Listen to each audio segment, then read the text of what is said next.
Like, I feel good. This is my second MMA fight that'll happen, but it will be the third MMA camp I've done this year. I had two other fights that just didn't work out for whatever reason. It's getting really hard to find matchups at heavyweight, so I'm just excited I have someone to work against. I'm looking forward to getting in there with Rob and hopefully hurting each other really bad. What do you think it is that's causing this challenge to step in the cage?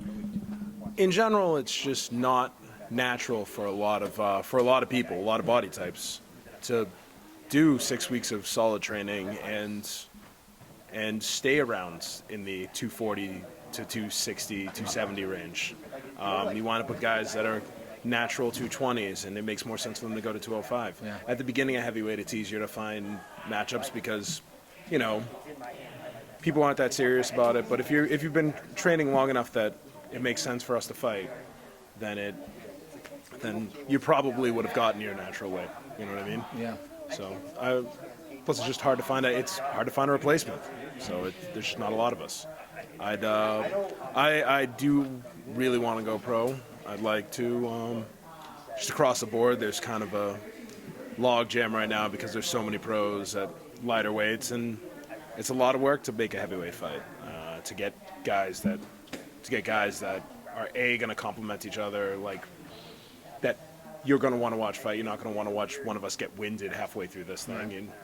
And it's much easier to make a 155 pro fight. Yeah. So people do that, and like, I understand. I'm really looking forward to pro fights. I've suggested pro fights to some past opponents, to other local guys. You don't want to walk in and have to fight, like, you know, who's that, Ashley Gooch or whatever, like, you know, just my pro debut against, you know. It's not what you want to do. Against Cain Velasquez, why not? How's your ground game coming along? I think my ground game's pretty solid. When I first came out out of Boston Muay Thai, we didn't have a full-on wrestling program, and I mean, I give all the credit to Ryan White that I was able to do anything at all in MMA and not immediately get made to look stupid. But I think I never dwelled on it that much, but yeah. I think I'm pretty well. I took an expert belt at Naga this year, so I mean 30 plus, but whatever. What have you been doing up to this point in the summer to keep yourself occupied? Although you said you've been going through some training camps outside of the gym, what do you do to keep yourself active and busy? Well, I have 2 jobs, pretty serious drinking problem, so I keep busy. I do this because I love it. I'm in it because I love it. And you see at other levels and other fighters where guys like Jose and I don't fight because nobody wants to see which one wins. Jose won in January. If you ask me, I'd win the next one. But if you ask him, he'd say the same thing. So he's going pro, and I'm proud to have been, you know, a step along that path for him. But like, you just keep pushing yourself. Like, I train whether I'm fighting or not because I love training. I've got, you know, and then the 2 jobs and just trying to, you know, go around and be an adult. Which is the tough part sometimes. I'm not sure which one of my ex-girlfriends you've been talking to. I'm not going for that. Awesome. So, your current opponent, Rob, you know, you're going from a guy like you just said, Jose. He's going pro. And then you have your opponent coming up. Sort of been inconsistent. He fought twice when he made his debut in 2014. Didn't fight again until 2016, I believe. And then now he's fighting again. What do you know about the skills he brings into the cage? Well, I saw his fight, his last fight, like a year and a half ago. We were supposed to fight, and I actually broke my foot. So I was there watching him fight, and you know, he's got solid hands. He was up against a fairly decent wrestler, so I can't say how good his wrestling is, but he seems to have decent enough defensive wrestling. So it should be good. And honestly, just most of what I know from people is just making snap decisions.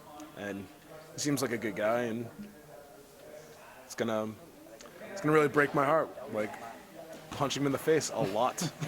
Well, where do you think you're going to be the most dominant or have the most biggest advantage? I think I'm stronger than a lot of people realize.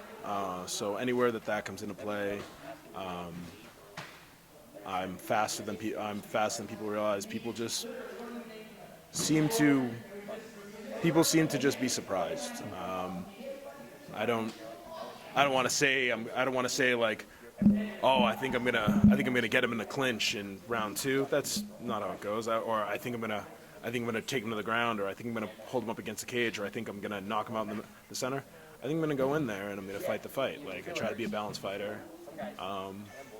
It's really only interesting to me if I bring the best fight to this fight. Like, if I smoke somebody right out of the gates, I want to have done it perfectly.